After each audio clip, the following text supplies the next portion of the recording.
Joining us from British Columbia, Canada, to tell her story is Susan O'Keefe.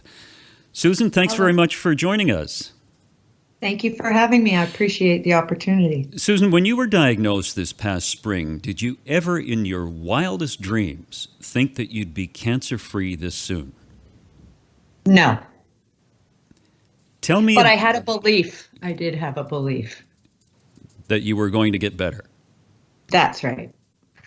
Yeah, it's interesting. A lot of people just hand over their health issues to their doctor as opposed to believing that whatever they're doing will make them well.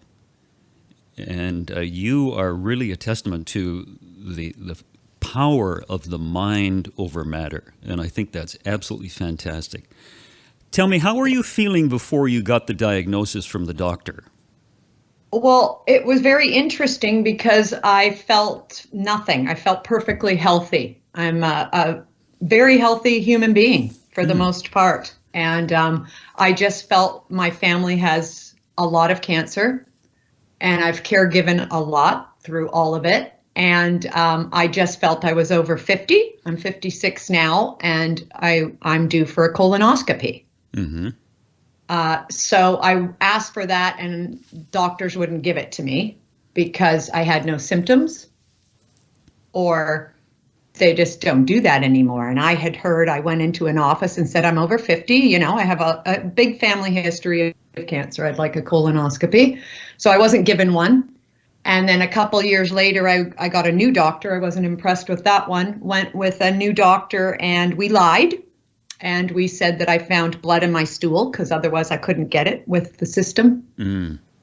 And sure enough, we found a tumor.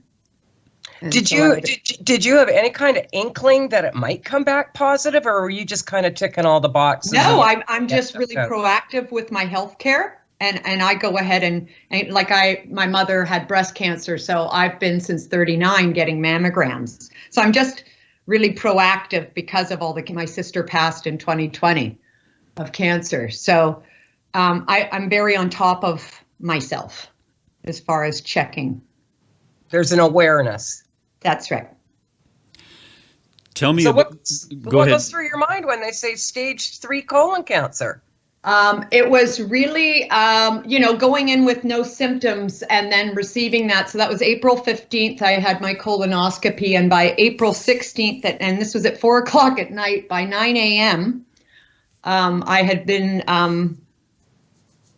called by an oncologist surgeon to come in, and I had no idea what was going on. But I knew, somebody has mistakenly called me and nobody has told me anything.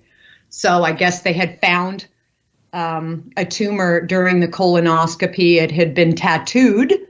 And then April 16th is when I got that call, and I went into a pretty good session with myself in the mirror is what happened, and full surrender and understanding that this was my turn now. And I had been turned on to the Phoenix Tears 6 years ago in hopes to save my mother. And I had reached out then and began an evening protocol of 50 milligrams for myself at night just to go to sleep 6 years ago, because nobody in my family would do this protocol. So to be honest, April 16th, it happened to me. And I knew I wanted, and I had to put my money where my mouth was, so to speak, because I've been a believer in RSO for 6 years. So no one else in my family would do it. So I had to do it.